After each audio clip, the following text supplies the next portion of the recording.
and hope that we wish in. Yeah, seek and find where the unity resides. Seek and find where divinity resides.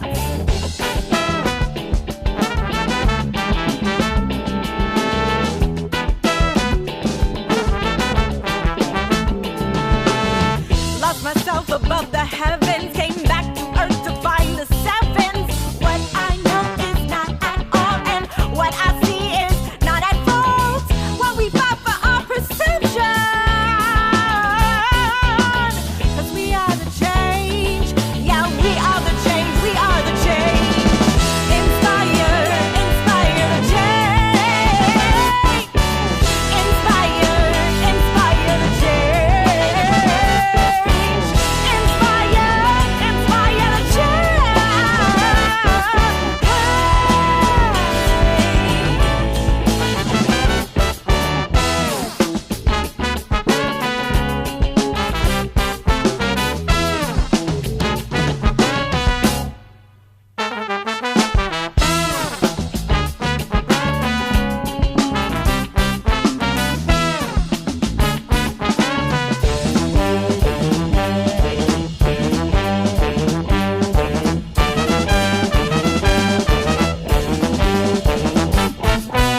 Conquer all the inner battles, the darkest demons lie in the shadows. Once we defeat the wars we face, become the warriors guided by grace. Destruction, corruption, this brainless malfunction will all be solved. Inspire the change. Inspire the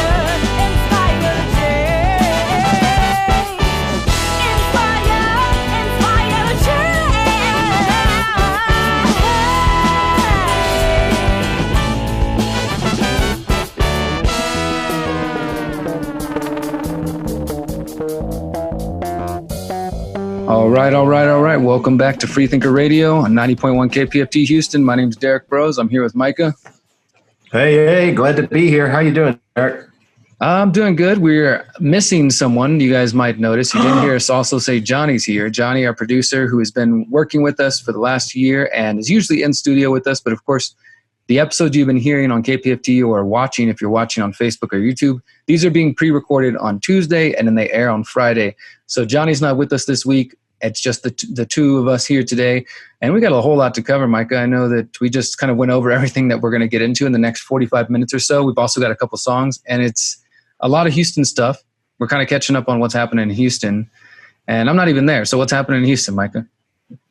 Oh, my goodness. I guess people are not wearing their masks. Some are. I see people in cars alone by themselves passing me by in masks, and some people hanging out in groups, not in masks. So I think people are growing tired of, this whole not being able to get out as much. And so we're seeing that happening. Thank goodness. Thank you, KPFT Houston, for the opportunity to continue broadcasting our show. But we have a lot more news. I'm glad you brought up that article from the Tribune that about the Governor Abbott saying that Harris County can impose the fine over the mask order, which, $1,000, that's pretty hefty fine if you think about it. Most people are. That's almost your whole stimulus check. Exactly.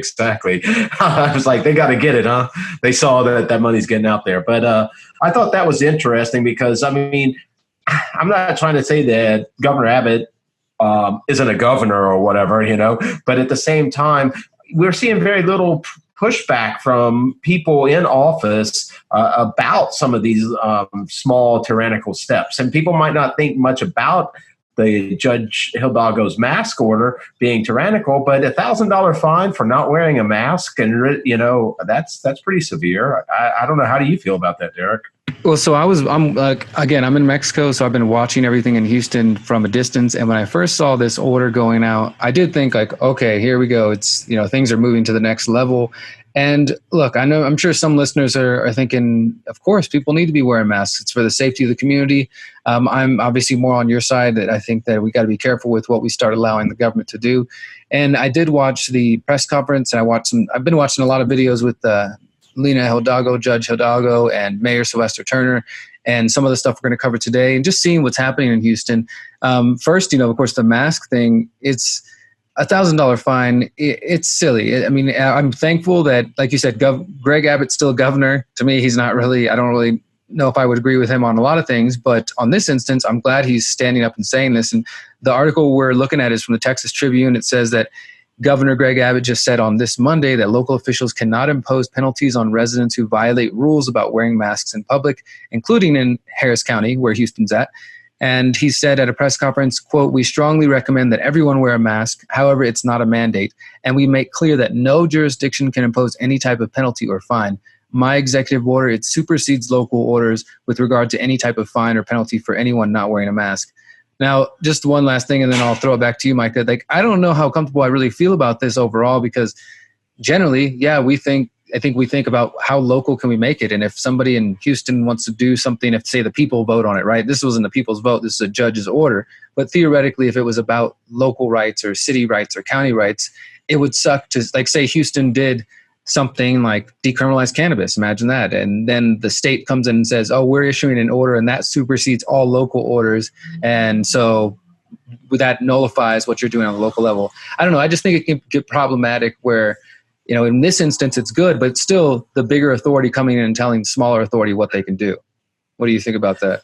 I don't think it's a matter of scale of authority as much, like bigger or smaller on this, as much as which expression of power resonates most with freedom. And I know that sounds a bit much like it's almost apologetic for power being there. But if it's going to be there, I'd rather it say things that resonate with freedom or advance it, because you could have a group of my friends voting on something and it'd be tyranny of my friends, right? They could all vote for something that doesn't let me be free in some ways. And even though they're my closest people, they could also be the most tyrannous to us. So, I don't think it matters where the tyrant is, whether he's local or she's local, or whether he's the governor or the president or the world dictator. You see what I'm saying? I thought this was an interesting take because we hadn't gone this way before. I guess I just want to keep the power as close to the local body as possible, right? Like, yeah, at the end of the day, tyranny is still a tyranny, whether it's the local council members of 6 people that you grew up with in high school or the guy you've never met in far away DC or whatever. It's still tyranny. I guess the idea being that if it's at least somewhat responsible to the local, population, say the people in this instance, then ideally that would have some effect. But obviously that doesn't always apply. And like I said, in this instance, it wasn't even like the people voted we should all wear masks and the governor stepping in and saying, no, you can't do that. It's a judge issuing an order for the whole county and people stepping in and saying, does she even have this authority? That's where the big argument is. And we'll go back to the article for a second. We'll share and I think that's her quote. I think that's important. Does she have this authority? These are the questions that need to come up because this, like we've said before, this is probably the first of these sort of rolling lockdowns, rolling shutdowns, future virus threats, etc.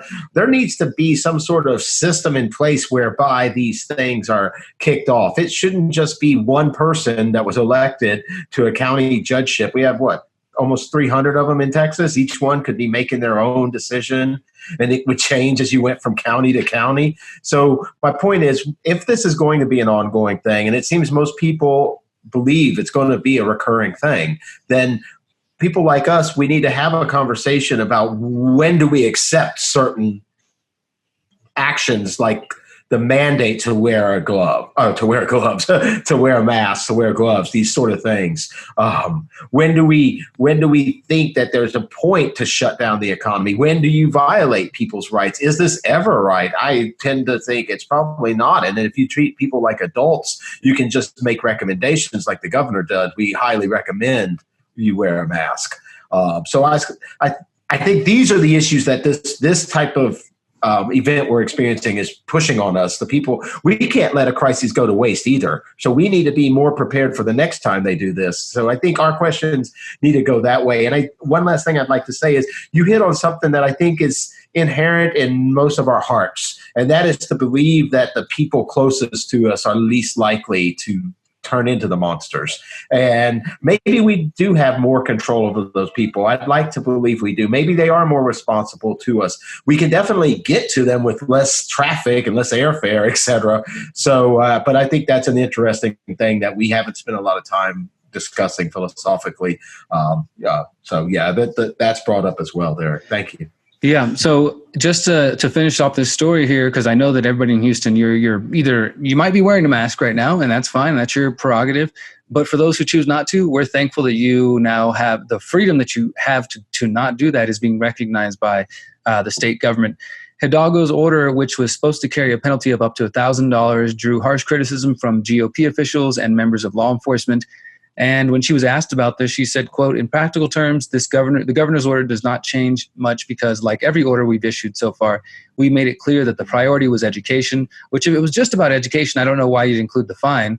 It says we have a face covering order today. We'll still have a face covering order tomorrow. The fine was there as a signal of how vital mask wearing is. And in many ways, the community got the message. It's been disappointing to see folks politicize public health. And I hope this means they'll go back to focusing on health and safety instead of politics. And then, of course, Mayor Sylvester Turner said residents will still be told to wear masks, although police won't issue violations. He says, quote, if you run into someone in a uniform, he's not going to give you a ticket. He'll offer you a mask. That's what we're emphasizing because it's all about your health. And of course, Art Acevedo got in there and says, if they ask you to wear a mask, you must, this is about private businesses. If they ask you to wear a mask, you must wear a mask. And if you fail to leave the premises, you will be subject to criminal trespassing warning or criminal trespass arrest. So they made it clear, like, hey, if you don't listen, if a business tries to tell you that's the way they want it to be done, then they can arrest you. But I find it funny that they still are, the different officials are trying to save face in some ways and, like, oh, it was just about education. This is just a signal. We're not really trying to enforce it. Yeah, I'm sure you weren't. But moving on and related to... I think it's also interesting that when someone opposed them, they said it was politicizing health. Well, and I mean, I think at this point, unfortunately, what we're seeing happen in Houston as related to that last story and to the other story, hopefully we'll get into in just a moment. I got to pull it up. The story about the hospital basically sitting there going to waste in the NRG Stadium that was reported on by KPRC2 just in the last week. And we found out the county commissioner court approved that deal, and it was a pretty bad deal because, of course, the taxpayers are going to be on the hook for it. But it's basically been sitting there going to waste. It's not being used by anybody. And they found out that Mario Diaz with KPRC2 did a great job of looking into the people involved and saw that they're paying two different public information officers $2,000 or $3,000 a day, even though part of the contract was that the city would handle all press and just different things like that. So these hospitals are sitting empty in NRG Stadium. The taxpayers going to pay for it, of course. And they were supposed to vote on that again today on Tuesday as we're recording this. We haven't seen any updates on that. That might have been delayed, but we're waiting to get more information about that. And Micah, I know that you saw that same story too. I covered it a little bit this week on another report, and it was with a company called Garner Environmental Services. They're based in Deer Park. They're part of a kind of conglomerate of companies that are doing these pop-up hospitals in New York and Florida and other places. And unfortunately, Micah, it reminds me of some of the things we saw in the aftermath of 9/11 and the so-called global war on terror, where I've met and interviewed people myself, and you might have some direct experience of this too, who were part of the construction business, for example, and who got contracts to go to Iraq for the quote-unquote rebuilding, and just talking about how much waste there was and how the U.S. government was buying things they didn't need and things were just sitting there not being used. And it seems like there's a lot of people who are cashing in on this coronavirus crisis in the form of contracts like this. And so, of course, the taxpayers are going to pay for it. If it's a potentially $60 million project, 250 beds, it was equipped to handle influx of COVID-19 patients that never came. And yeah, they're supposed to vote on whether or not the county is supposed to vote on whether or not they're going to just end the contract. Once it got reported on, some of the county commissioners outside of Hidalgo, who's the one who, again, here she is again, initiating this deal. She's the one who did the mask order. People were starting to speak out against it. So it'll be interesting to see how long this lasts. Again, various safety officers. Look at those people there. Yeah, that's what I was going to say. Look at these people making thousands of dollars a day. $2,875, 23. I mean, $2,800 a day. I mean, it's a little ridiculous. It's about health, right? It's all about health, right? So, I mean, these hospitals were sitting empty, and this is at the same time we're being told that people need to wear a mask. And in the report, they also do a good job of showing how 2 national databases have shown that Houston has already passed the peak. And the peak hospital usage was apparently April 19th. And even the mayor said that they were never going to hit peak capacity at the hospital. So this pop-up hospital, it seems almost like it was pointless. And some people will argue, well, aren't you glad? It's a good thing they had that because it was a precautionary measure. And now because of the lockdown, but again, guys, I mean, I've been looking into different reports out there, Mike. I don't know if you saw those doctors from Kern County in California. It's one of these viral videos going around right now, and people have been talking about it. I watched that video. I thought it was pretty informative. Those 2 doctors from Kern County, California, just discussing, saying maybe the CDC statistics and the World Health Organization statistics aren't exactly right. And they talked about what they've been seeing in Kern County. And all they were saying is that we should end the lockdown. You should let people back out. The people who are going to get exposed to this, plenty of people have already been exposed. That's what we're finding out now with a Stanford study in Santa Cruz as well. And they're saying that a lot more people have been exposed to it already than we previously believed, which means they've already either died or got sick and recovered. And, by keeping people locked down, these doctors, Dr. Erickson of the Advanced Research, I think Advanced Care or something along those lines in Kern County, California, he was one of the doctors, and there's others out there recommending ending the lockdown and reopening businesses, not only for the economy, but to let people's immune systems get exposed to what's out there and, to let it spread. And we're seeing places like Sweden, who haven't locked down, having great success. Just yesterday, the New Zealand government's declaring that they basically have apparently eliminated the coronavirus. I mean, my point is that there's a lot of different headlines that are going on right now and things that are happening in relation to coronavirus that we're not necessarily seeing on the front pages of CNN and MSNBC and some of the other pages that people follow. But anyways, sorry to get into that rant about that, Mike. I just want people to realize that, your taxpayers are going to pay for that hospital one way or the other, whether it's going to use or not. And now the county's debating whether or not to just pull the plug on the whole thing because it hasn't been useful. Well, these rants are full of passionate information and insights into what's going on in this lived experience that we're caught up in. And it's very important. We see, and this is another article that, we're going to get into deeper. We see, the federal government and the Fed coming in and bailing out municipalities and local governments for bad decisions such as this. I'm not saying they're going to bail out Houston on this one, but I wonder how many other decisions throughout the nation, all these different cities were made like this. And people were making thousands of dollars a day, as well as the big contracts doing this. And, that's not even part of the whole printing money and loaning it out corruption. That's just this, like you said, no price gouging, right? But let's go ahead and throw up a hospital for millions of dollars and pay, thousands and thousands of dollars a day for some executive salaries. Well, it's hard to not take things like the mask order as part of the same package because it's like, yeah, let's drive it into the consciousness of the public that we need this so bad, that it's COVID that caused the economy to collapse, that it's COVID that's so bad. It's a good thing we had that hospital there. Don't even think about those people's salary or question a judge,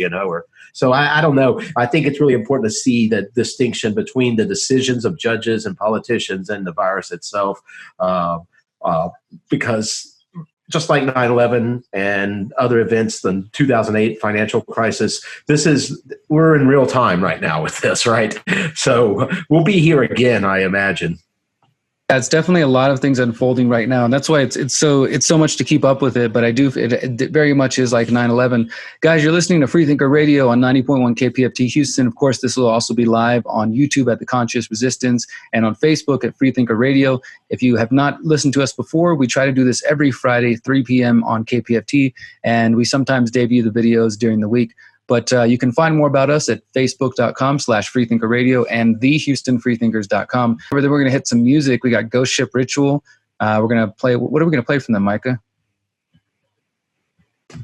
I think we're going to play something off their initial EP that we had lined up to play before that we didn't get to. They did just have a new release out. It's a little bit longer song that we'll get into in the future. with the efforts that we have to go to do the shows remotely, I think it is somewhat affecting our choices. But check out Ghost Ship Ritual for sure. They've got a lot of music out there, and the new song actually has lyrics. So Cool. not that, you know what I mean? Like, they do a lot of music that is just great, heavy music in the background without lyrics. You can just let it play and do what you're doing and have your own thoughts. But it seems like they're going in a little different direction. So even though we played some of the older stuff, there's new stuff out with lyrics if you want to get into it with the sound. Cool. Well, let's wrap up our little section on Houston. We do got quite a bit of stories, and they're all important. Just to wrap up the last note about the County Commissioner's Court today, in addition to discussing, the hospital at the NRG Park, they also apparently have approved $12 million for mail ballots amid coronavirus concerns. The Chronicle's got that story. We got another one here. Relief Fund was approved by the Harris County Commissioner's Court and is awaiting approval by the Harris County Attorney's Office. It says a $15 million fund is on its way to be distributed to Harris County residents who are in most need during the coronavirus pandemic. Commissioner Rodney Ellis says a pandemic response that excludes any members of our community will weaken its effectiveness. Our community is only as healthy as our most valuable neighbors, including those who are undocumented immigrants. Additionally, undocumented immigrant households in Harris County pay $742 million in federal taxes and $448 million in local and state. So the fund is supposed to provide support for rent, food, medical care, child care, and other expenses. And this is a big deal here, Micah. I don't know if you'd already seen this, but this is just another stimulus package, but down to the local level. So people are going to be getting $1,200 from the feds, and looks like some other forms of support from the county.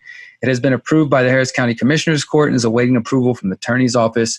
Estimations are that the Houston area has lost more than 200,000 low-income jobs.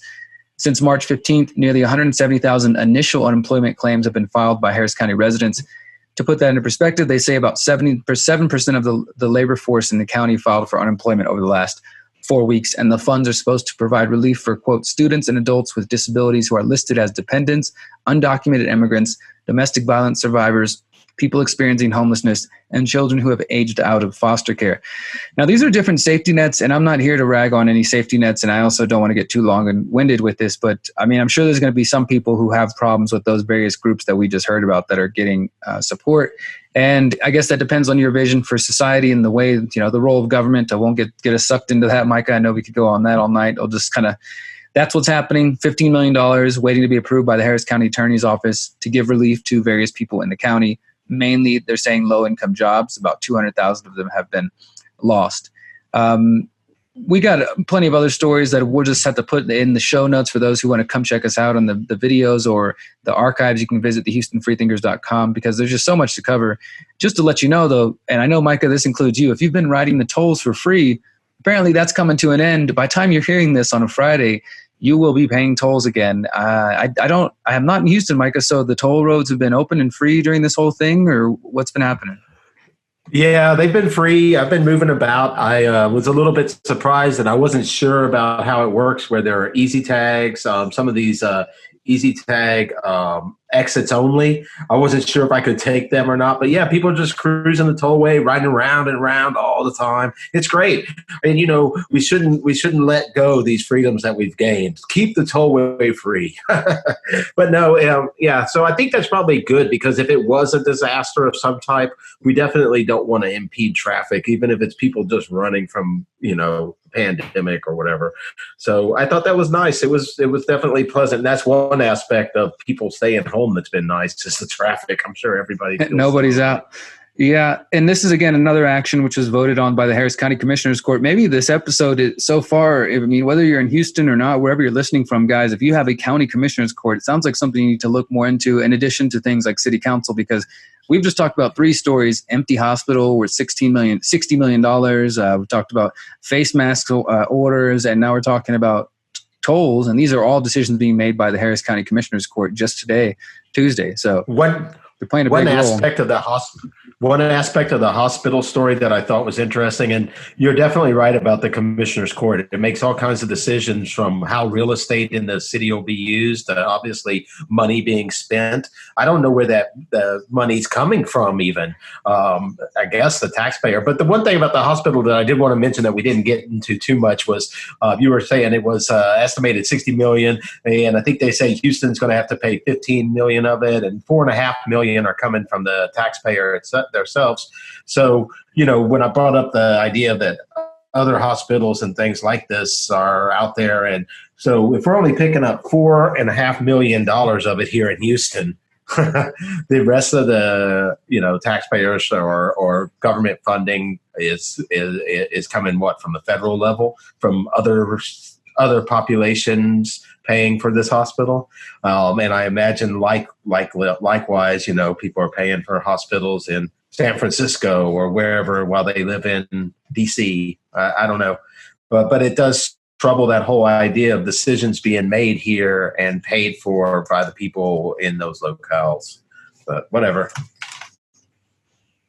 So I know we had more local news. I know we had this one article. I guess I'll cover it real quick if it's a good time for it, Derrick. I don't know if you wanted to go a little bit more into the commissioner's court, because no, I think we kind of hammered that home. I was just showing everybody on screen, everybody who's watching, some of the stories related to the county commissioner's court. What's the next one you want to get into? Is this cop? Yeah, we might as well not forget to cover it. This is something that you might expect from Freethinker Radio. We've covered these sort of stories before, and I know we have the other officer story that we did, the shooting that we didn't really get into as well. But it's another one of these abuse of power stories, I guess you could call it. A police officer, veteran police officer, 12 years, charged with indecency with a child. What I thought was interesting about this story, although I got into it onto a couple of different websites, is it doesn't really say much about the case.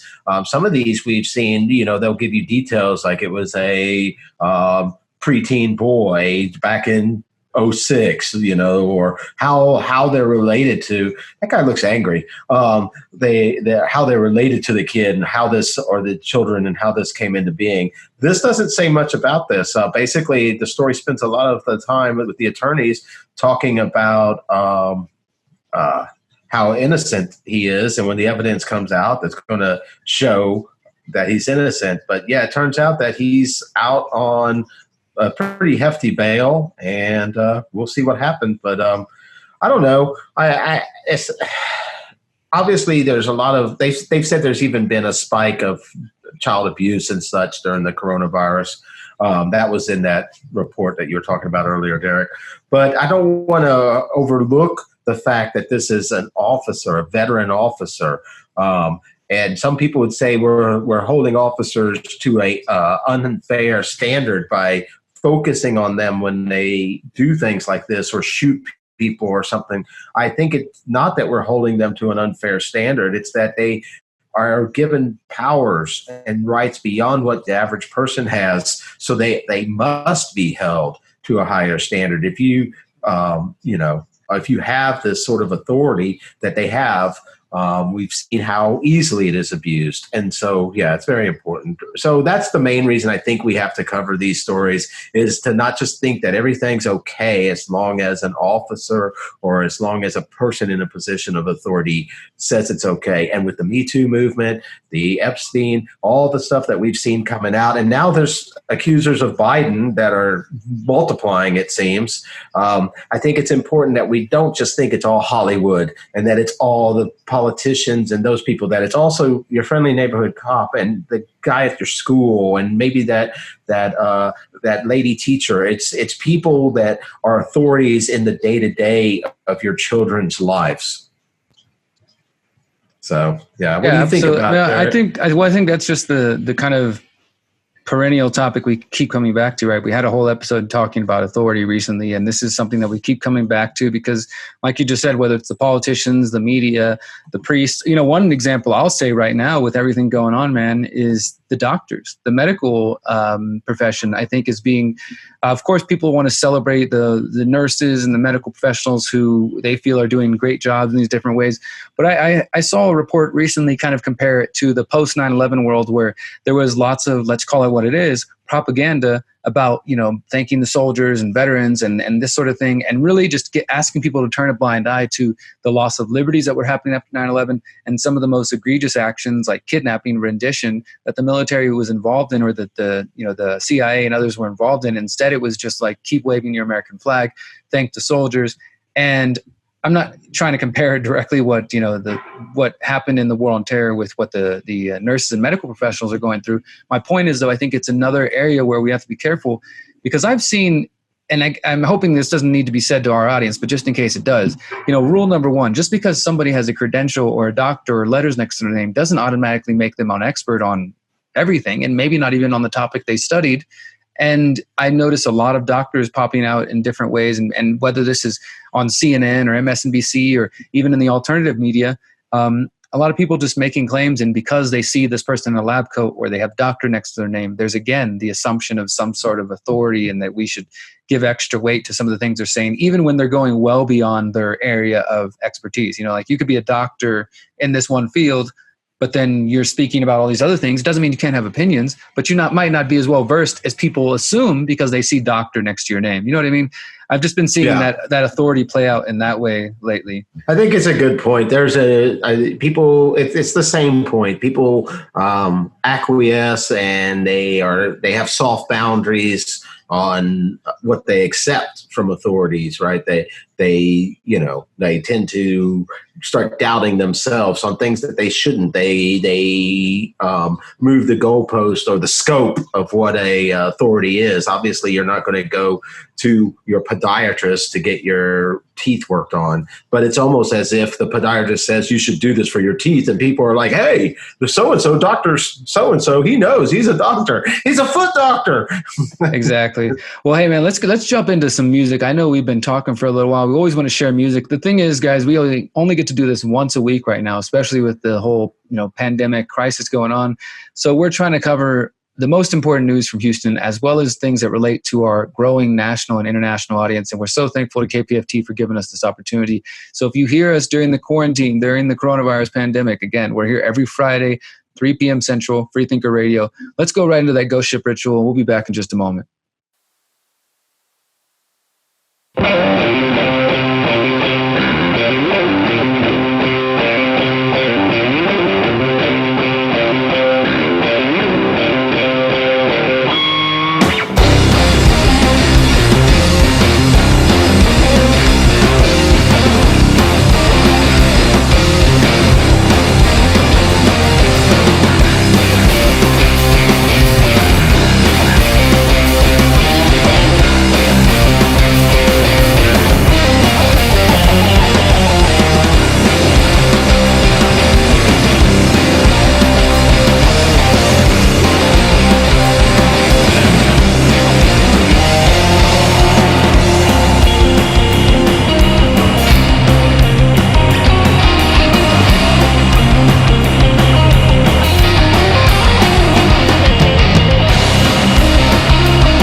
All right, welcome back to Freethinker Radio on 90.1 KPFT Houston, and some of you are watching on YouTube at The Conscious Resistance or on Facebook at Freethinker Radio.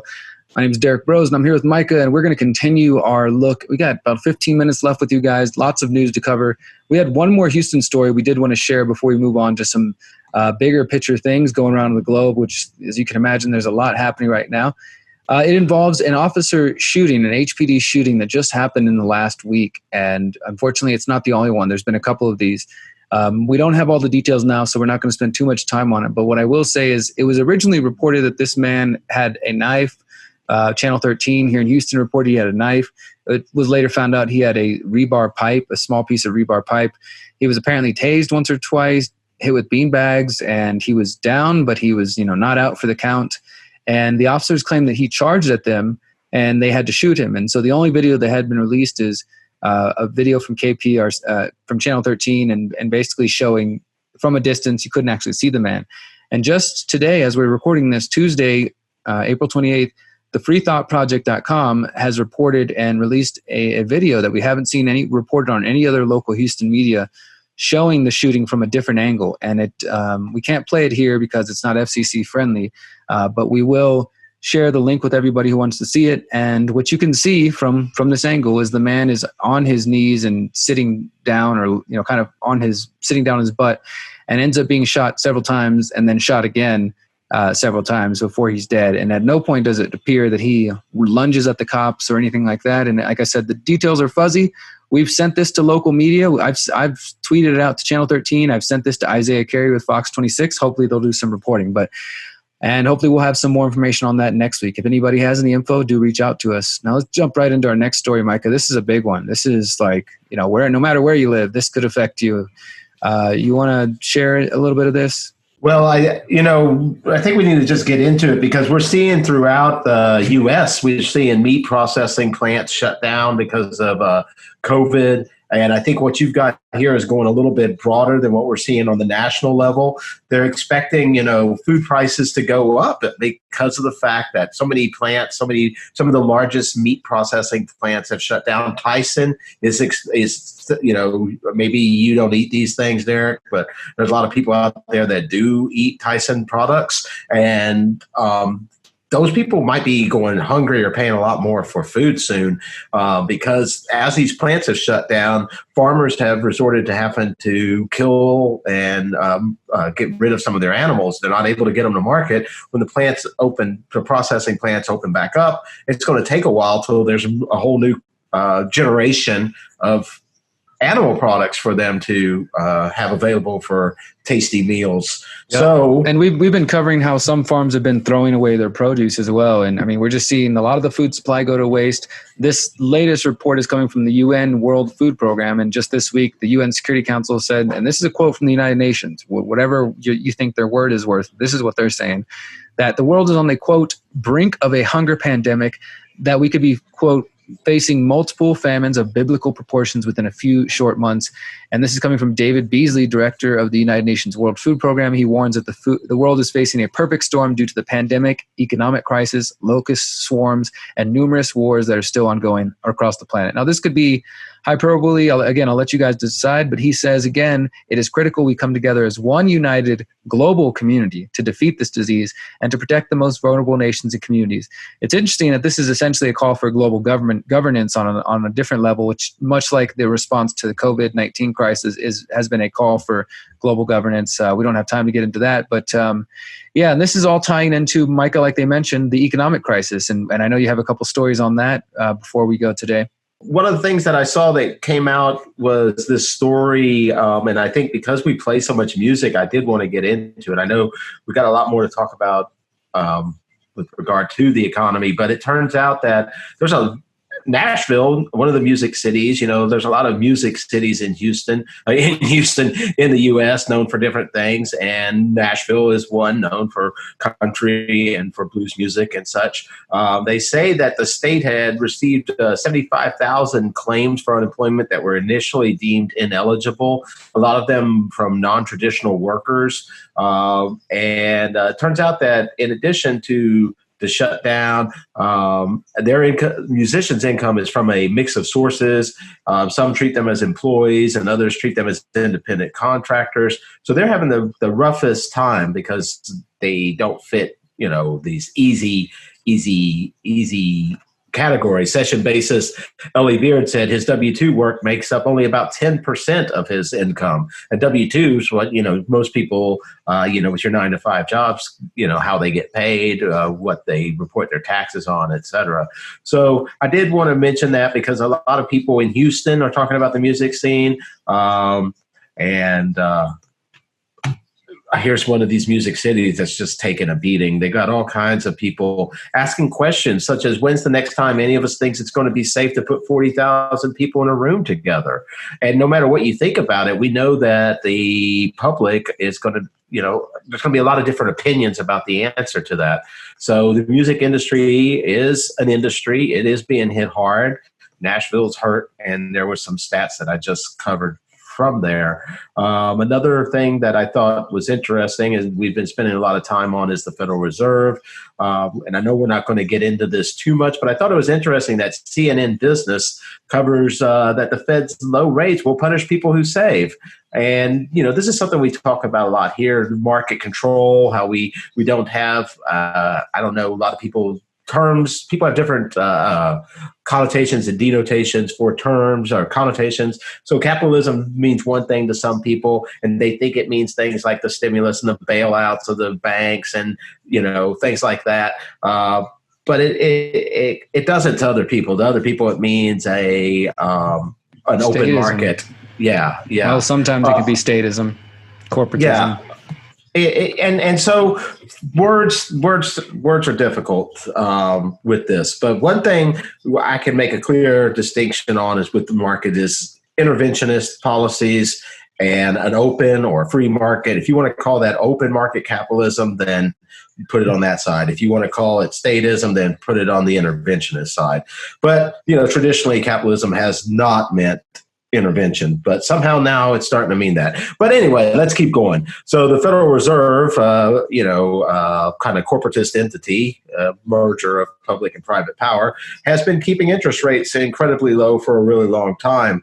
Low rates basically, this is a decision made by Central Financial Control. Low rates punish people, particularly older and conservative investors.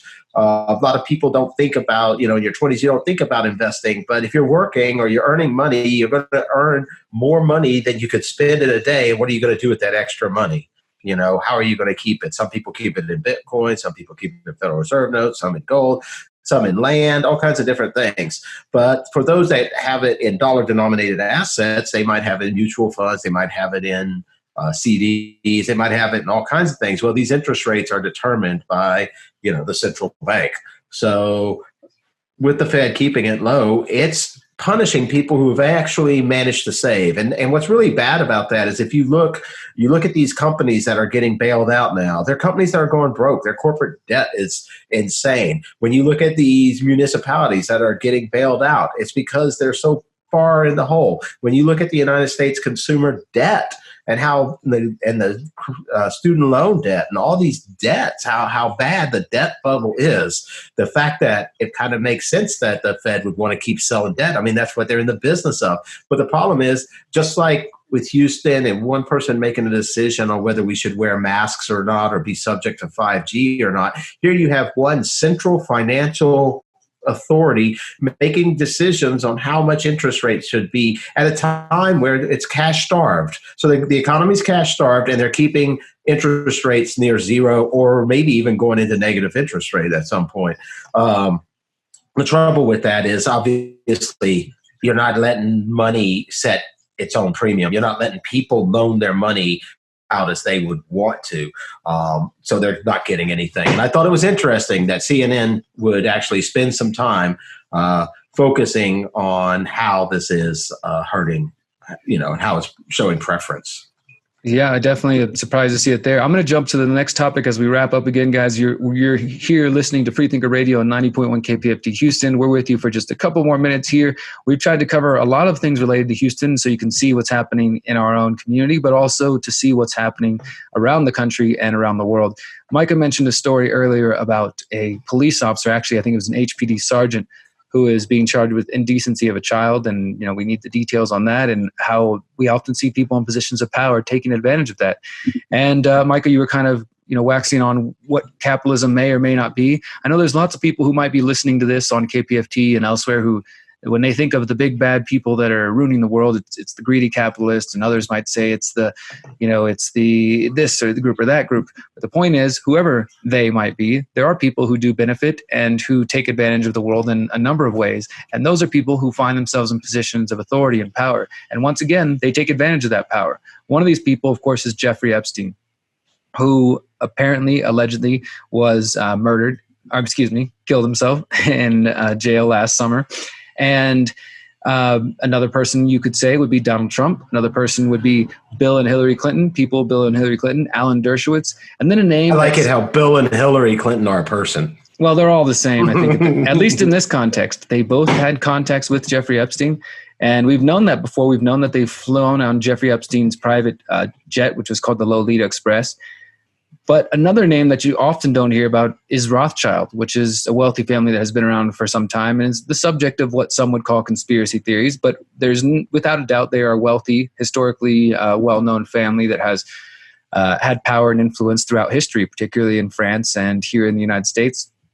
Well, one of Jeffrey Epstein's first victims, the first woman who ever tried to come forward and bring him to justice, all the way back in 1996, when it was covered up by the mainstream media the first time, including Vanity Fair and others. Her name is Maria Farmer. She recently gave an interview with journalist Whitney Webb. And in this interview, she gives more details of how she witnessed Trump often at Epstein's and the Clintons often at Epstein's. And she says there's no way they didn't know what was going on. She also mentions Alan Dershowitz, who's the former Harvard associate and attorney for Jeffrey Epstein, who's been accused of being involved. And she also mentioned that Ghislaine Maxwell, who is Jeffrey Epstein's right-hand woman who helped him molest and abuse these young girls from the 90s until the mid-2000s, that she, who is still on the run and still out there and still under investigation, that she is being protected by the Rothschilds and the United Kingdom. And however that might sound to you, this is coming from Jeffrey Epstein's first victim, who her and her sister were both trafficked and abused at the hands of Jeffrey Epstein.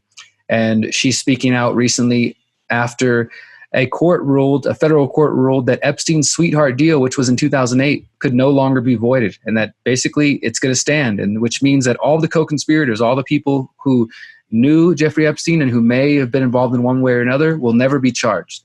That these women who've been seeking justice since, at least in her case, 1996, some other women 2005, 2008, and some women more recently, that those women will not see justice because Epstein is dead, we're told, and so the case dies with him, and the sweetheart deal that he was given, which allowed the co-conspirators to go for free without any charges and any justice, those people will continue to be free.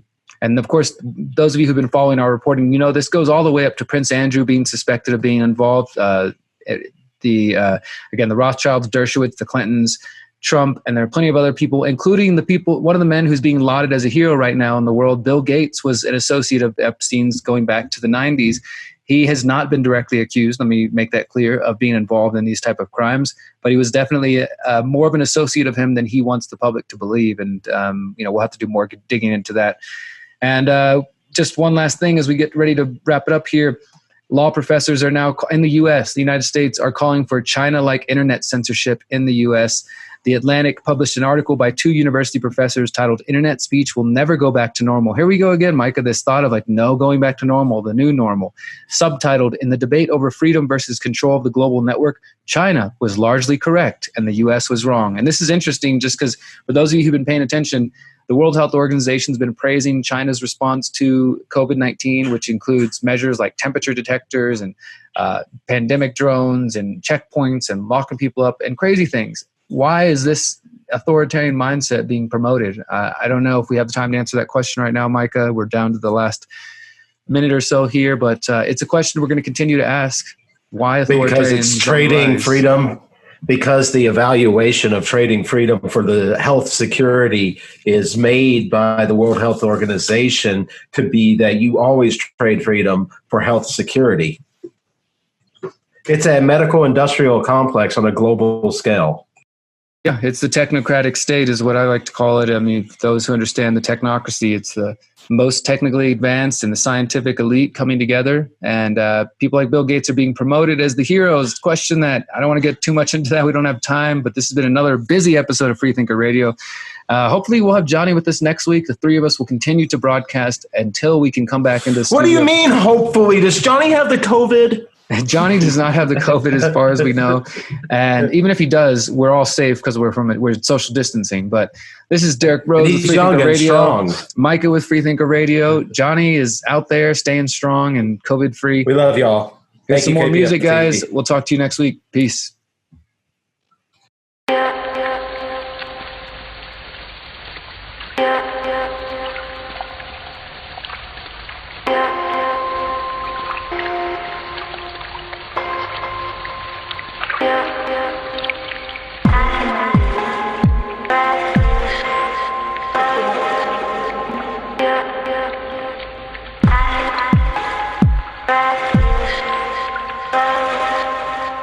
Yeah.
We're gonna read. We'll see how it